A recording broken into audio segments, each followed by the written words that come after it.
मराठी सिनेमाला बऱ्याच वर्षांपासून बॉलिवूड समोर थोडी खालचीच वागणूक मिळत आली. मराठीचे शो हाऊसफुल असून सुद्धा सिनेमे थिएटर मधून बाहेर काढले जायचे. पण 2026 मध्ये एक अशी गोष्ट झाली ज्याच्यामुळे थिएटर मालकांनी स्वतःहून बॉलिवूडचे शो कॅन्सल करून मराठी सिनेमाला प्राईम टाइमचे शो दिलेत. आणि ही गोष्ट फक्त एका सिनेमापुरती लिमिटेड नाहीये.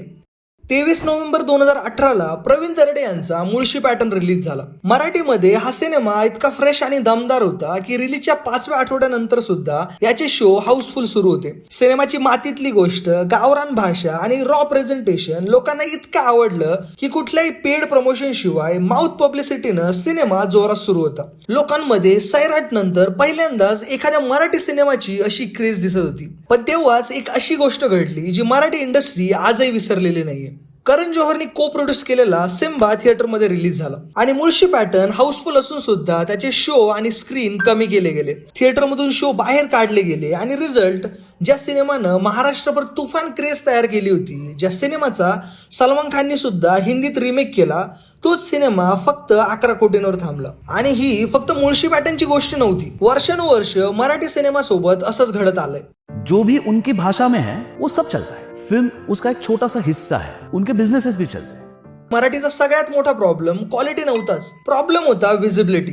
पण 2026 मध्ये पहिल्यांदाच गेम उलटा फिरायला सुरुवात झाली आणि यावेळेस मराठी सिनेमा स्क्रीन मागायला गेला नव्हता, तर थिएटरवाले स्वतः स्क्रीन देण्यासाठी तयार होते. 21 मेला एका बाजूला करण जोहरच्या धर्मा प्रोडक्शन बॅनर खाली बनलेला चांद मेरा दिल रिलीज झाला. करोडोंचा बजेट आणि भरपूर मार्केटिंग. महाराष्ट्रातल्या मेट्रो सिटीज, पुणे, मुंबई ही त्यांची मेन ऑडियन्स होती. आणि दुसऱ्या बाजूला उभा होता प्रवीण तरडे यांचा देऊळ बंद 2. आणि 8 वर्षांनी परत मुळशी पॅटर्न सारखीच परिस्थिती समोर उभी होती. सुरुवातीला सगळं बॉलिवूडच्या बाजूनच होतं. चांद मेरा दिलला 3,500 पेक्षा जास्त स्क्रीन मिळाल्या होत्या आणि देऊळ बंदला फक्त 1000 स्क्रीन. लॉजिक सांगत होतं मराठी सिनेमा परत दाबून जाईल. पण थिएटरमध्ये जे घडलं ती बॉलिवूडसाठी वॉर्निंगच होती. चांद मेरा दिलचे शो रिकामे चालू होते कारण दुसरीकडे देऊळ बंद 2 चे शो हाऊसफुल सुरू होते. फक्त पुणे मुंबई नाही तर अख्ख्या महाराष्ट्रामधून ह्या सिनेमासाठी ऑडियन्स थिएटरमध्ये गर्दी करत होती. सिच्युएशन इतकी बदलली की थिएटर मालकांनी स्वतःहून हिंदीचे शो कॅन्सल करायला सुरुवात केली आणि देऊळ बंद 2 ला ऍडिशनल स्क्रीन दिल्या. 1000 वरून थेट 1800 पेक्षा जास्त स्क्रीन.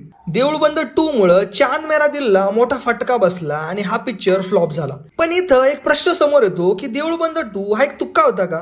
आता बहुतेक लोकांना तसंच वाटलं असतं. पण याच्या आधी राजा शिवाजीनी पण असंच काहीतरी करून दाखवलं होतं. आमिर खानचा मुलगा जुनेद खान याचा एक दिन आणि राजा शिवाजी एकच वेळेस रिलीज होऊन सुद्धा राजा शिवाजीनी 100 कोटी पार करून बॉलिवूडची हवा काढलीच. पण देऊळ बंद 2 चे आकडे डोळे पांढरे करणारेच आहे. कारण फक्त 10 कोटीमध्ये बनलेल्या ह्या सिनेमाने फक्त 12 दिवसातच 60 कोटीच्या वर कलेक्शन केलंय आणि कदाचित हा सिनेमा सुद्धा लवकरच 100 कोटी पार करू शकतो. बॉलिवूडमध्ये 200-300 कोटी लावून सुद्धा सिनेमे फ्लॉप होत आहे. पण तिथंच मराठी सिनेमा दोन्ही कॅटेगरीमध्ये धुव्वा करतोय. मग तो मोठ्या बजेटमध्ये बनलेला 75 कोटीचा राजा शिवाजी असो किंवा फक्त 10 कोटीमध्ये बनलेला देऊळ बंद 2. पण खरी गोष्ट म्हणजे देऊळ बंद 2 आणि राजा शिवाजी फक्त सुरुवात आहे. कारण कदाचित मराठी सिनेमाचा सगळ्यात मोठा एक्साइटिंग फेज आता सुरू होतोय.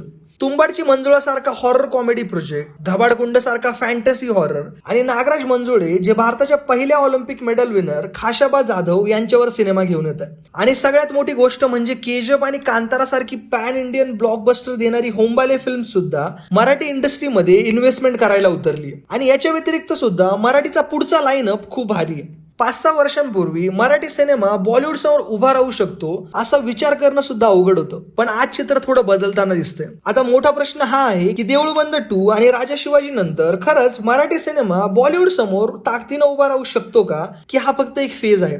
कमेंटमध्ये नक्की सांगा आणि व्हिडिओ आवडला असेल तर लाईक करा आणि चॅनलला सबस्क्राईब करायला विसरू नका.